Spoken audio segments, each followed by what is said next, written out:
السلام علیکم ورحمۃ اللہ وبرکاتہ۔ الحمد للہ رب العالمین والصلاة والسلام علی نبینا محمد وعلی آلہ وصحبہ اجمعین۔ فاعوذ باللہ من الشیطان الرجیم، بسم اللہ الرحمن الرحیم۔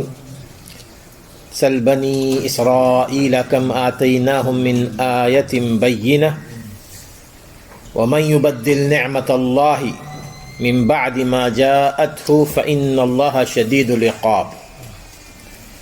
زين للذين كفروا الحياة الدنيا ويسخرون من الذين آمنوا والذين اتقوا فوقهم يوم القيامة والله يرزق من يشاء بغير حساب۔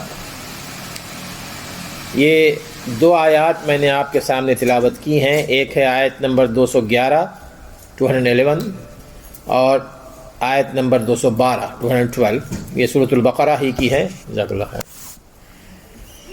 اس کی جو پہلی آیت ہے اس کا تعلق ہمارے پچھلے درس سے بھی ہے۔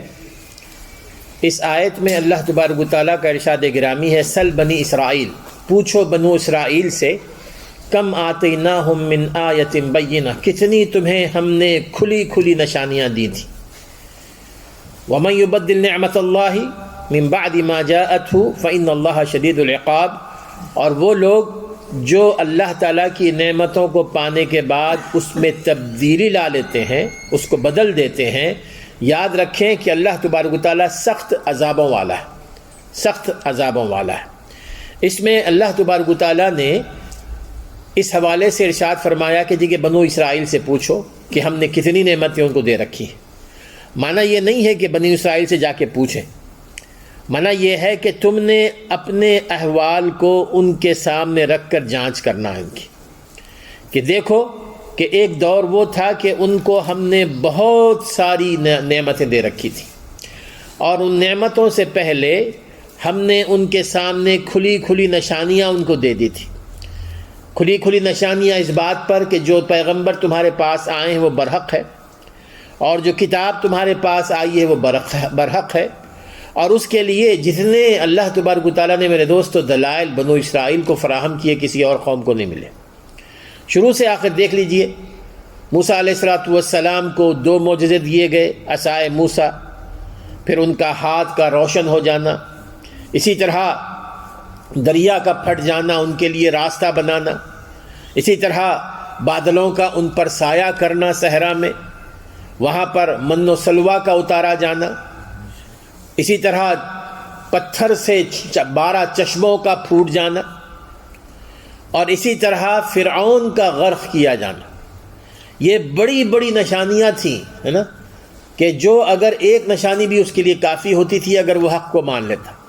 اتنی ساری نشانیاں اللہ تعالیٰ نے حق کو ثابت کرنے کے لیے ان کے سامنے رکھی، اور اس کے بعد اللہ تعالیٰ نے ان کو نعمت عطا فرمائی، اور وہ نعمت کیا ہے؟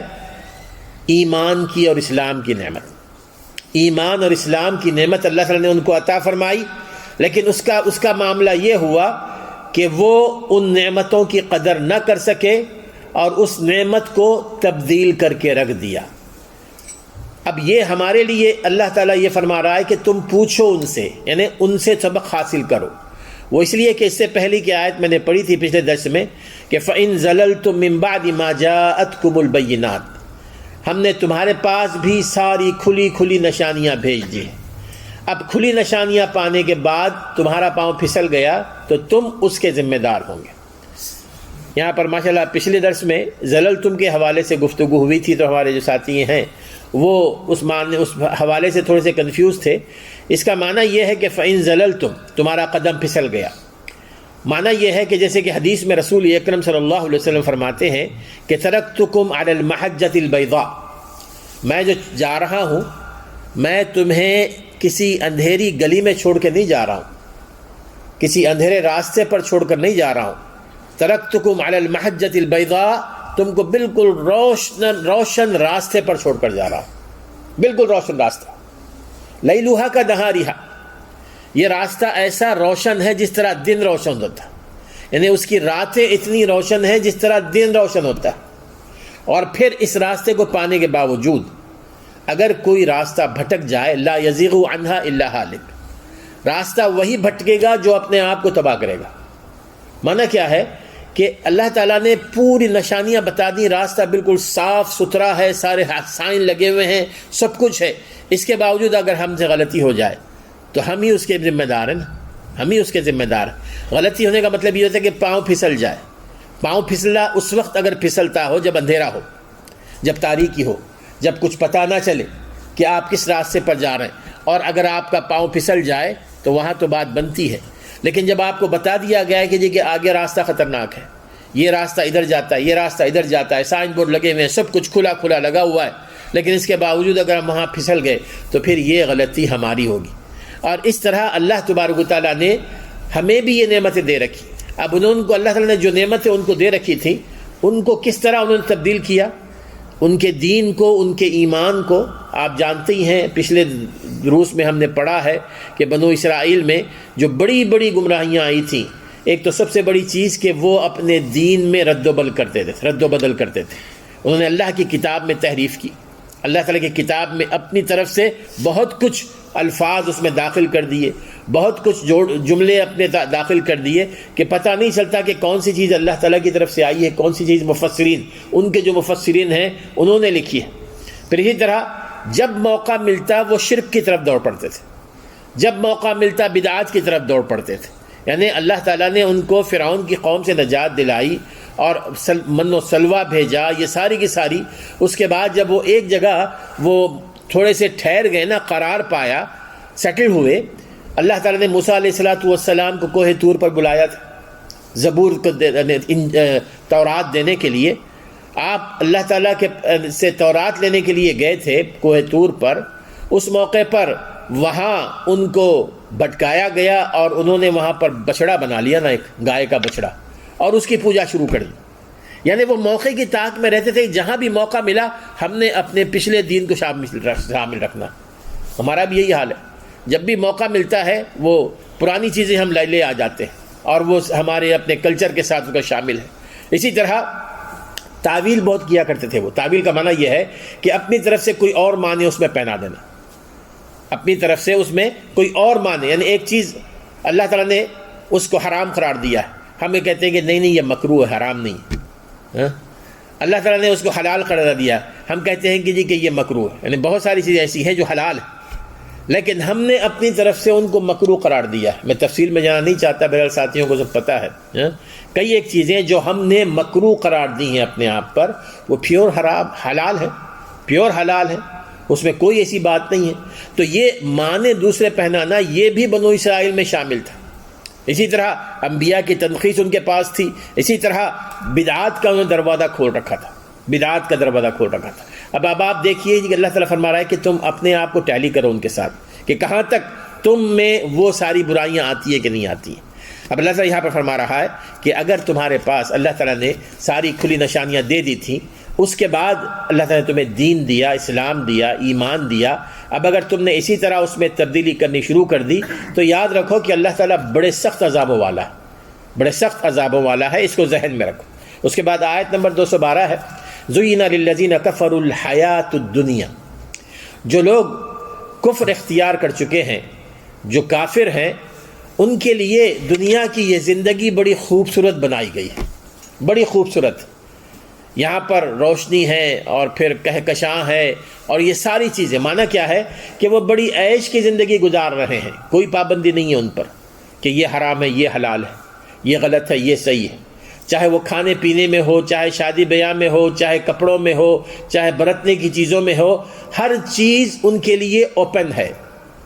تو اس لیے ان پر کوئی پابندی نہیں ہے نا، پابندی کوئی نہیں ہے، وہ جو چاہے کھا سکتے ہیں، جو چاہے پی سکتے ہیں، اس لیے کہ ان کا اللہ تعالیٰ کے دین کا انکار کرتے ہیں وہ۔ تو اس طرح انہوں نے اپنی زندگی کو خوبصورت بنا لیا ہے، اس لیے کہ ان پر کوئی پابندی نہیں ہے، کسی بھی قسم کی پابندی نہیں ہے۔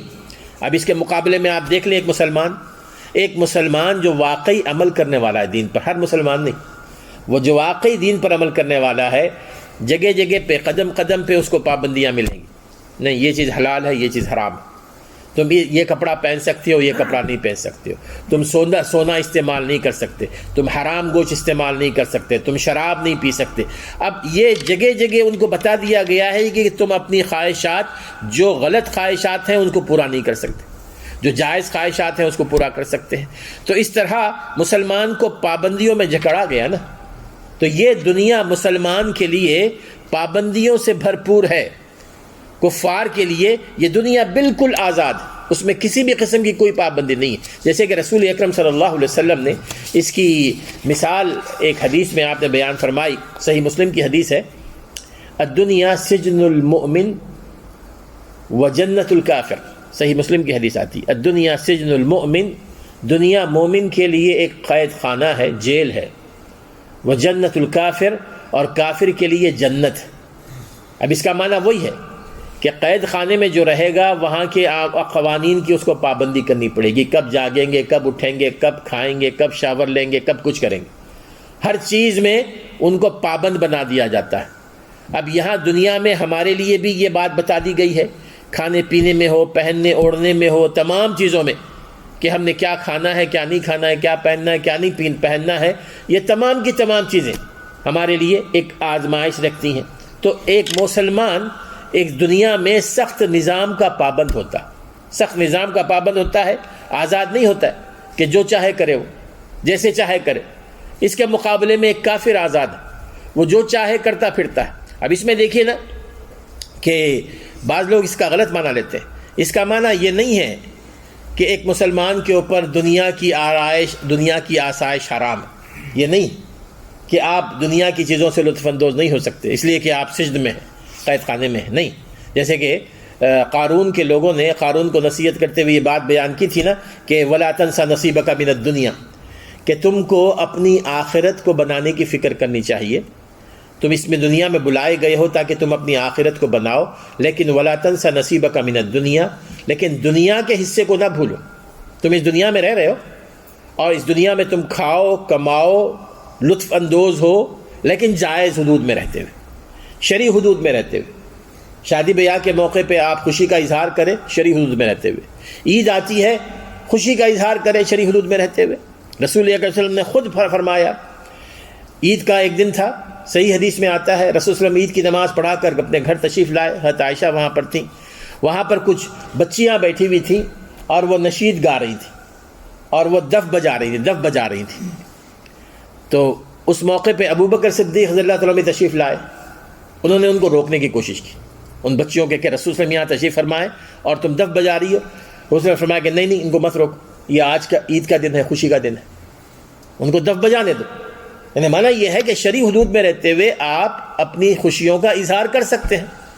بلکہ ایک حدیث میں رسول فرماتے ہیں نا کہ ایک مومن کے لیے 3 چیزیں بڑی سعادت مندی کا ذریعہ ہیں۔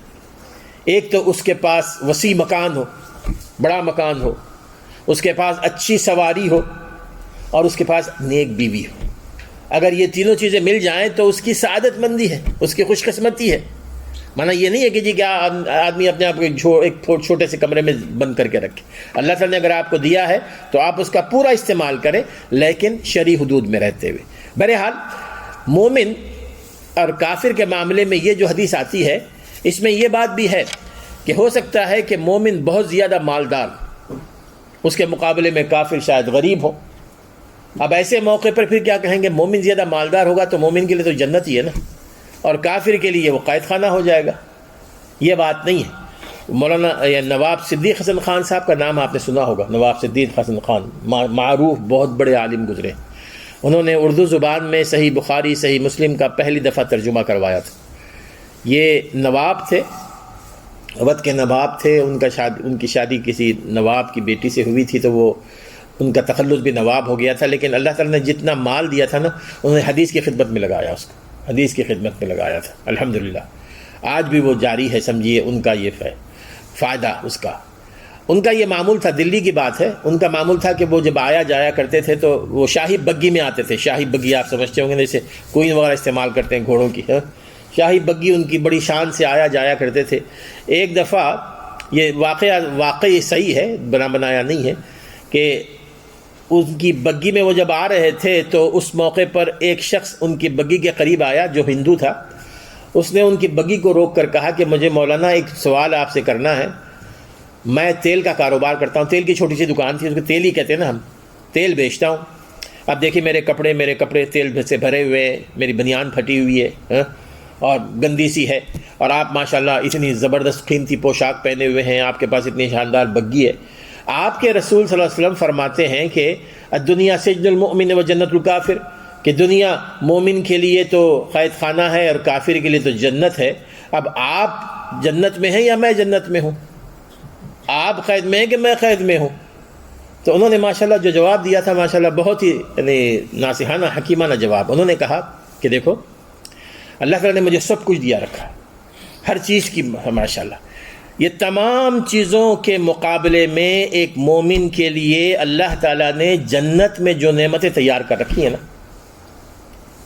وہ نعمتیں ہیں جن کو کبھی کسی نے دیکھا نہیں, وہ نعمتیں ہیں جو کبھی ختم ہونے والی نہیں ہیں, جن کو زوال نہیں ہے, اور وہ نعمتیں ہیں کہ جن کو پانے کے بعد وہ انسان کھوئے گا نہیں ان کو. اب ان نعمتوں کے مقابلے میں یہاں پر قید خانے میں ہوں.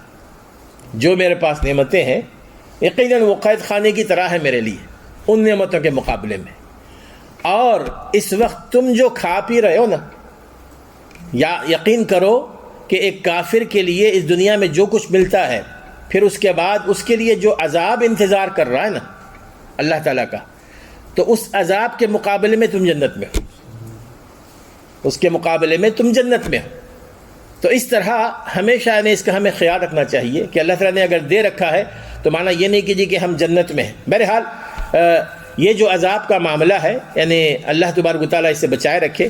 ہم یہ نہیں کہہ سکتے, لیکن کسی کو خاص طور پر نہیں کہہ سکتے کہ یہ عذاب میں گرفتار ہوگا یا اس کو عذاب ملے گا. لیکن اگر ایک شخص کافر ہے اور کفر کا راستہ اختیار کرتا ہے, اللہ تعالیٰ نے ان کے لیے عذاب ہی رکھا ہے. اس آیت کے جو میں نے آیت ابھی آپ کے سامنے پڑھی تھی, اس آیت کے دو تین اور چیزیں ہیں. اس آیت کا جو دوسرا یعنی جملہ ہے, اس میں اللہ تعالیٰ فرماتے ہیں کہ وَيَسْخَرُونَ مِنَ الَّذِينَ آمَنُوا, کافروں کے لیے تو ہم نے اس دنیا کو بڑا خوبصورت بنا دیا ہے, لیکن جو صاحب ایمان ہیں, جو مسلمان مومن ہیں, ان کے ساتھ یہ مزاح کرتے ہیں, ان کے ساتھ یہ فن بناتے ہیں ان کا, اور ان کے ساتھ استہزاء کرتے ہیں, ان کا تمسخر اڑاتے ہیں. وَيَسْخَرُونَ مِنَ الَّذِينَ آمَنُوا, کیا معنی کیا ہے کہ ان کا یہ کام ہی ہے کہ کہتے ہیں کہ جی کہ تم ایمان لا کر فائدہ کیا ہوا تمہیں, ساری زندگی مصیبتوں میں, فتنوں میں, آزمائشوں میں گزر رہی ہے. ہم دیکھو ہم نے اس کا یعنی اس کو قبول نہیں کرتے, لیکن اس کے باوجود عیش و آرام سے گزر رہی ہے. یہ کیا تم نے بنا رکھا ہے؟ اور یہ شروع سے ہی آیا. نوح علیہ السلام جب کشتی بنا رہے تھے تو اس موقع پر بھی آ کے ان کی قوم کے نوجوان, جو بھٹکے ہوئے نوجوان تھے, وہ آ کے مذاق اڑایا کرتے تھے نا کہ جی کہ اب دیکھیں ان کو, پہلے پتہ نہیں کیا کیا باتیں کرتے تھے, اب اور زیادہ ہی جو نا بہک گئے. اب یہاں پر یہ کشتی بنا رہے ہیں اتنی بڑی, پانی تو ہے نہیں, چلائیں گے کہاں پر کشتی؟ یہ مذاق اڑایا کرتے تھے. وہ نوح علیہ السلام فرماتے تھے کہ جی کہ ٹھیک ہے آج تم ہمارا مذاق اڑاؤ, کل ہم تمہارا مذاق اڑائیں گے. اس لیے کہ ان کو اللہ تعالیٰ پر یقین تھا کہ اللہ تعالیٰ نے اگر مجھے کشتی بنانے کا حکم دیا ہے تو پانی بھی فراہم کر دے گا, اللہ تعالیٰ نے اگر حکم فرمایا ہے تو پانی بھی دے دے گا.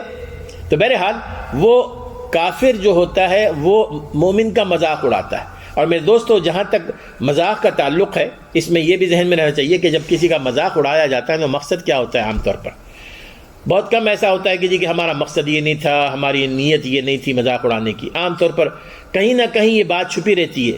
اگر آپس میں بھی کوئی ایک دوست دوسرے دوست کا مذاق اڑا رہا ہے تو اس کو ڈیگریڈ کرنا مقصد ہوتا ہے, اس کو ہیوملیٹ کرنا, اس کی توہین کرنا کسی نہ کسی شکل میں, اس کو نچلا دکھانا مقصد ہوتا ہے. اسی وجہ سے قرآن مجید میں اللہ تعالیٰ نے مذاق کرنے کو خالص فسق قرار دیا ہے, گناہ کا کام. یا ایھا الذین آمنوا لا یسخر قوم من قوم عسیٰ ان یکونوا خیرا منہم. اللہ فرماتے ہیں کہ اے مرد لوگ, اے مسلمانوں, اے ایمان والو, عسیٰ ان یکونوا خیرا منہم, نہ کسی کا مذاق نہ اڑاؤ, ہو سکتا ہے کہ اللہ کے تعالیٰ کے پاس وہ تم سے کہیں زیادہ بہتر ہو, تم سے کہیں زیادہ بہتر. تم ان کے لباس کو دیکھ کر, ان کی چال ڈھال کو دیکھ کر, ان کی سادگی کو دیکھ کر اگر تم ان کو بنانے لگو, ان کا فن بنانے لگو, تو اللہ تعالیٰ کے پاس تو ان کا بہت بڑا مقام ہوگا. اور پھر فرماتے ہیں اللہ تعالیٰ فرماتے ہیں کہ ولا نساء من نساء عسى ان يكن خيرا منهن, اور عورتیں بھی ایک دوسرے کا مذاق نہ اڑائیں، خاص طور پر عورتوں کا ذکر فرمایا۔ ایسا یکن خیرا منہن، ہو سکتا ہے کہ جن کا تم مذاق اڑا رہی ہو وہ تم سے بہتر ہو اللہ تعالیٰ کے پاس۔ تو بہرحال یہ جو مذاق اڑانا ہے، اگر ایک کافر مذاق اڑا رہا ہے ایک مومن کا، تو معنی کیا ہوتا ہے؟ مومن کا مذاق اڑانے کا معنی یہ ہے کہ مومن کے اعمال پر، اس کی داڑھی پر، اس کے لباس پر، اس کی عبادت پر، اور اس کی چال ڈھال پر، اس کے حجاب پر، اب وہ اس کو نشانہ بناتے ہیں اور ان کا مذاق اڑاتے ہیں۔ اب اگر ایک کافر مذاق اڑائے تو ظاہر ہے کہ اس کے لیے تو عذاب عظیم ہے، لیکن اگر یہی چیز ایک مسلمان کرے، جیسا کہ ہمارے پاس ہے، ایسے کچھ ایک طبقہ ہے موجود، اگر یہی چیز ایک مسلمان کرے کہ کسی کی داڑھی کے بارے میں مذاق اڑائے، کسی کے لباس پر کہ بھئی یہ ٹکنے سے اوپر ہی ٹکنا کیا ضروری ہے، مذاق اڑائے، اسی طرح کسی کے حجاب پر مذاق اڑائے، تو اس حقیقت میں وہ اللہ تعالیٰ کے حکم اور رسول اکرم صلی اللہ علیہ وسلم کی سنت کا مذاق اڑا رہا ہے۔ وہ اس حجاب کا مذاق نہیں اڑا رہا ہے، وہ داڑھی کا مذاق نہیں اڑا رہا ہے، بلکہ ڈائریکٹ وہ اللہ اور اس کے رسول کی تضحیق کر رہا ہے، اللہ اور اس کے رسول کے احکام جو ہیں ان کو ڈیگریڈ کرنے کی کوشش کر رہا ہے۔ اور جو یہ کرے گا، رسول اکرم قرآن مجید میں اللہ تعالیٰ نے واضح طور پر فرمایا ہے کہ چاہے وہ جانے انجانے وہ کر لے ایسی حرکت، یقیناً وہ دائرہ اسلام سے خارج ہو جاتا ہے، دائرہ اسلام سے خارج ہو جاتا ہے۔ میرے دوستو، یہ معمولی چیز نہیں ہے کہ مذاق اڑانا۔ اگر کفار مذاق اڑاتے ہیں تو علیحدہ بات ہے، لیکن اگر ایک مسلمان کسی کو تانا دے، کسی کو لان تان کرے، کسی کا مذاق اڑائے، تو یہ چیز انتہائی خطرناک ہے۔ غزوہ تبوک کے موقع پر جب رسول اکرم صلی اللہ علیہ وسلم واپس تشریف لا رہے تھے، راستے میں آپ نے ایک جگہ قیام کیا تھا، کیمپ کیا تھا، وہاں پر لوگ بیٹھے تھے اپنی اپنی جگہ، ایک ایک دائرہ بنا کے، سرکل بنا کے، تو منافقین بھی ساتھ ہوتے تھے، آپ کے جنگ میں شامل ہوتے تھے۔ تو منافقین اپنے ایک سرکل میں بیٹھے ہوئے تھے، وہ مسلمان ہی ہوتے تھے نا، مسلمان ہی اپنے آپ کہتے تھے۔ وہاں پر انہوں نے قرہ حضرات کا مذاق اڑانا شروع کر دیا، جو قرآن مجید کے قرہ تھے، قاری حضرات، یہ آپ سنیے، قاری حضرات کا مذاق اڑانا شروع کیا۔ وہاں پر انہوں نے کہا کہ ہؤلاء ارغب بطونا واکذب السنۃ، یہ جو قاری بنے پھرتے ہیں یہ تو ان کے پیٹ ہی بڑے بڑے ہیں، ان کو اپنے پیٹ کی پڑی رہتی ہے۔ آج بھی یہی بات ہے نا، کہتے ہیں کہ جی قاری صاحب کا پیٹ ذرا تھوڑا سا بڑا ہو گیا تو پتہ نہیں کیا کچھ باتیں کرتے ہیں۔ بھائی اس سے بڑے بڑے پیٹ تو کسی اور بہت سارے لوگوں کے ہوں گے، لیکن قاری صاحب کا پیٹ بڑا نہیں ہونا چاہیے، یعنی انتہائی وہ مذاق کے طور پر اس کو لے لیتے ہیں۔ ہؤلاء ارغب بطونا، کہتے ہیں کہ ان کو ہمیشہ پیٹ کی پڑی رہتی ہے، واکذب لسانا، اور یہ بڑے جھوٹے ہوتے ہیں۔ ہماری اپنی مجلسوں میں ایسے واقعات ہوتے ہیں میرے دوستوں۔ اب یہ چیز وہ منافقین قرہ حضرات کے بارے میں کہہ رہے تھے، رسول اکرم صلی اللہ علیہ وسلم کو اللہ تعالیٰ نے بذریعہ وحی یہ بات بیان فرمائی۔ رسول اکرم صلی اللہ علیہ وسلم وہاں پر تشریف لائے اور آپ نے فرمایا کہ مجھے پتہ چل گیا کہ تم کیا باتیں کر رہے ہو۔ انہوں نے کیا کہا؟ انہوں نے کہا کہ انما کننا نخوض ونلعب، اے اللہ کے رسول صلی اللہ علیہ وسلم ہم تو مذاق کر رہے تھے، کوئی نیت نہیں تھی کسی کو ڈیگریڈ کرنے کی، ایسی ہی محفل میں بات چھڑی تو ہم نے بات شروع کر دی، ہمارا کوئی ایسا نیت نہیں تھی ہماری کہ کسی کو جو ہے نا کسی کی توہین کی جائے۔ انما کننا نخوض ونلعب، اس موقع پر اللہ تعالیٰ یہ سورہ توبہ کی یہ آیات ہیں، یہ آیات اللہ نے اتاری، اب اللہ و آیاتہ و رسولہ کنتم تستہزئون، کیا تم اللہ کے ساتھ، اس کی آیات کے ساتھ، اس کے رسول کے ساتھ مذاق کر رہے ہو، طنز اور استہزاء کر رہے ہو؟ جبکہ انہیں اللہ اور اس کے رسول کا طنز نہیں کیا نا، صرف قرہ حضرات کا کیا تھا۔ تم اللہ اور اس کے رسول اور اللہ کی آیات کے ساتھ استہزاء کر رہے ہو، لا تعتذروا، اللہ تعالیٰ نے فرمایا کہ اب عذر پیش کرنے کی ضرورت نہیں ہے، سوری کہنے کی ضرورت نہیں ہے، فقد کفرتم بعد ایمانکم، ایمان تو لائے ہوئے تم لیکن اب تم نے کفر کر لیا، اب تم نے کفر کر لیا۔ یہ معمولی چیز نہیں ہے میرے دوست۔ اہل علم کا مذاق اڑانا، جو قرآن و سنت کو فالو کرنے والے ہیں، قرآن و سنت کو پھیلانے والے ہیں، کسی بھی حیثیت سے ان کو ڈیگریڈ کرنا، یقیناً اللہ اور اس کے رسول کے احکامات کو ڈیگریڈ کرنا، اس معاملے میں ہمیں بہت احتیاط کرنے کی ضرورت ہے، بہت احتیاط کرنے کی ضرورت ہے۔ بہرحال یہاں پر اللہ فرماتے ہیں کہ اس معاملے میں تم نے اپنے آپ کو محتاط رکھنا ہے۔ پچھلے ماضی میں ایسے محدثین نے بڑے واقعات لکھے ہیں احادیث کے حوالے سے، میں وہ واقعات آپ کے سامنے پیش کروں گا جو سند کے ساتھ صحیح ثابت ہے۔ ایک حدیث آتی ہے صحیح بخاری میں، دیکھیے، جس میں رسول فرماتے ہیں کہ اما یخشى احدکم اذا رفع رأسہ قبل الامام، وہ شخص جو امام سے پہلے سجدے میں اپنا امام سے پہلے سر اٹھا لیتا ہے، سجدے میں امام کے سر اٹھانے سے پہلے اپنا سر اٹھا لیتا ہے، اس کو یہ فکر نہیں ہے کہ ان یجعل اللہ رأسہ رأس حمار، کہ ہو سکتا ہے کہ اللہ تعالیٰ اس کے سر کو گدھے کا سر بنا دے، او یجعل صورتہ صورت حمار، یا اس کی صورت کو، اس کے چہرے کو اللہ تعالیٰ گدھے کا چہرہ بنا دے۔ صحیح بخاری کی حدیث آتی ہے۔ اب اس حدیث کو راہ میں رکھتے ہوئے میں آپ کو بتاتا ہوں کہ ایک صاحب تھے ماشاءاللہ، حدیث کا ان کو سیکھنے کا بڑا شوق تھا، دمشق گئے تھے، وہ پرانے زمانے کی بات ہے۔ اس کو شرح مسلم کے شارح نے اس کو اپنے کتاب میں ذکر کیا ہے کہ وہ بتاتے ہیں کہ ایک طالب علم ماشاءاللہ، وہ بھی خود حدیث کے عالم تھے، وہ دمشق کے ایک بہت بڑے حدیث کے عالم کے پاس حدیث سیکھنے کے لیے گئے، تو وہ جو بہت بڑے عالم تھے وہ کئی سال ان کے پاس رہے، تو انہوں نے کبھی اپنا چہرہ نہیں دکھایا، چہرے پہ ہمیشہ پردہ ڈال کے رکھتے، نقاب ڈال کے رکھتے تھے۔ تو جب ان کے پاس کافی دن ان کے گزر گئے تو انہوں نے بڑے اصرار سے کہا وہ شاگرد نے کہ پلیز میں اتنے عرصے سے آپ کے ساتھ ہوں ماشاءاللہ، لیکن آج تک میں نے آپ کا چہرہ نہیں دیکھا، تو آپ مجھے اپنا چہرہ دکھا دیجیے۔ تو انہوں نے ان کے اصرار پر اپنا پردہ ہٹایا تو دیکھا کہ ان کے چہرے میں بالکل گدھے کی شباہت تھی، گدھے کی شباہت تھی، گدھے کی۔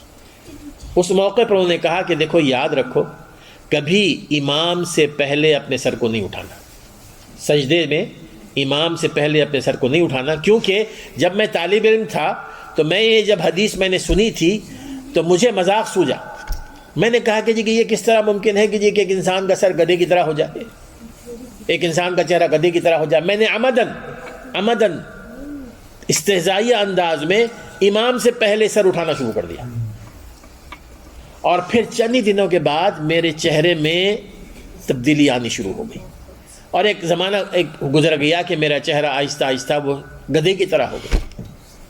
یہ میرے دوستو صحیح سند کے ساتھ، یعنی جو اللہ کے رسول صلی اللہ علیہ وسلم کی حدیث کا استہزاء کرتا ہے وہ رسول اکرم صلی اللہ علیہ وسلم کا استہزاء کرتا ہے، اور رسول صلی اللہ علیہ وسلم کا استہزاء یقیناً یہ کفر کو پہنچا دیتا ہے۔ ایک اور واقعہ آتا ہے جس میں کہ رسول اکرم صلی اللہ علیہ وسلم نے ایک حدیث میں فرمایا من سلک طریقا یلتمس فیہ علما، مسند احمد کی حدیث، من سلک طریقا یلتمس فیہ علما، جو علم حاصل کرنے کے لیے کسی راستے پر چلتا ہے نا، یعنی ایک ہے کوئی اپنے گھر سے آتا ہے سیدھے مسجد آتا ہے کہ جی کہ وہاں درس حدیث چل رہا ہے، درس قرآن چل رہا ہے، علم حاصل کرنے کے لیے، من سلک طریقا یلتمس فیہ علما سلک اللہ بہ طریقا من طرق الجنہ، اللہ تعالیٰ اسی طریقے سے اللہ تعالیٰ اس کو جنت کا راستہ بتا دیتا ہے، اسی راستے سے جنت کا راستہ نکل آتا ہے۔ اور پھر آپ نے فرمایا کہ وَأَنَّ الْمَلَائِكَ لَتَضَعُ أَجْنِحَتَهَا رِضًا لِطَالِبِ الْعِلْمِ، اب وہ جو راستے پہ چلتا ہے تو ملائکہ فرشتے اس کا استقبال کرنے کے لیے اپنے پروں کو زمین پر بچھا دیتے ہیں، اپنے پروں کو زمین پر بچھا دیتے ہیں کہ وہ دین کا علم حاصل کرنے کے لیے آ رہا ہے۔ کچھ محدثین ایسے گزرے ہیں جو ایک زمانے میں طالب علم تھے، یہ بھی شارح صحیح مسلم کی بات ہے، اور امام ابن تیمیہ نے اس کو اپنے فتاویٰ میں نقل کیا اس واقعے کو۔ کچھ ایسے نوجوان تھے جو حدیث کے علم حاصل کرنے کے لیے ایک محدث کے پاس جایا کرتے تھے، بعد میں وہ بھی خود محدث بن گئے۔ وہ بتاتے ہیں کہ جی کہ ایک دفعہ ہم نے راستے میں ایک شخص کو دیکھا، وہ ٹھہرا ہوا تھا، وہ کہنے لگا کہ جی کہ آپ لوگ قدم سنبھال کر رکھیں، قدم سنبھال کر رکھیں۔ انہوں نے کہا کہ جی کہ قدم سنبھال کے رکھنی کیا بات ہے، ہم روزانہ جاتے ہیں۔ کہنے لگے نہیں، فرشتوں نے پر بچھائے ہوئے ہیں، کہیں ان کے پر زخمی نہ ہو جائے۔ یعنی اس نے تنزیہ انداز میں اس حدیث کا مذاق اڑاتے ہوئے کہ جی کہ فرشتوں کے پر ہیں یہاں پر، کہیں ایسا نہ ہو کہ ان کے پر زخمی ہو جائے۔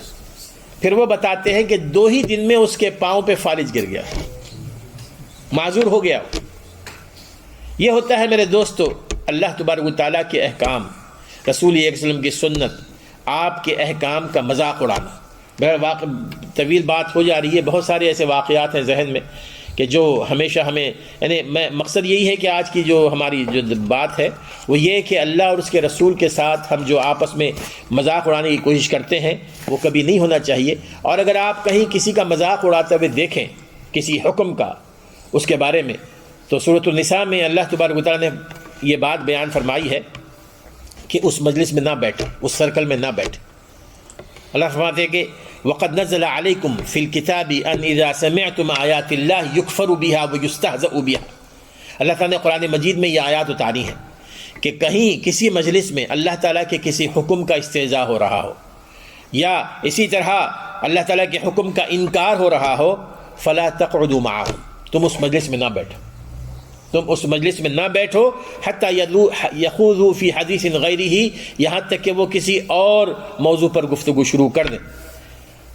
انکم اذا مثلہم، اور اگر تم وہیں بیٹھے رہے تم بھی ان کی طرح ہو جاؤ گے. تم بھی ان یعنی آپ ہوتا ہے نا کبھی غیبت جہاں ہوتی ہے تو اگر ہم صرف سن رہے ہیں غیبت کوئی کر رہا ہے، کسی کی غیبت کر رہا ہے، بیک بائٹنگ کر رہا ہے، ہم اسی مجلس میں بیٹھے ہیں، آپ کہیں گے جی کہ ٹھیک ہے وہ غیبت کر رہا ہے مجھے کیا اس سے پڑی ہے، ہم سے سنتے بیٹھے ہیں. لیکن احادیث کے مطابق غیبت کرنے والے کو جتنا اس کا جو سزا ملے گی اتنی ہی اس سننے والے کو بھی ملے گی جو خاموشی سے بیٹھ کے سن رہا اور روک نہیں رہا ہے. اگر آپ روک نہیں سکتے تو وہاں سے اٹھ کر چلے جائیے. اسی طرح ایسی کسی مجلس میں وسلم کی کسی سنت کا مذاق اڑایا جا رہا ہے اور کسی آیت کا مذاق اڑایا جا رہا ہے تو ہم نے وہاں سے اٹھ جانا ہے. اگر آپ ان کو روک نہیں سکتے آپ اٹھ جائیں، اور اگر روک سکتے ہیں تو حکیمانہ انداز میں ان کو روکیں. یہ وہ چیزیں ہیں جو آج کی آیات میں ہم نے سنی ہیں. اللہ تبارک و تعالی ہمیں سمجھنے عمل کرنے کی توفیق عطا فرمائے.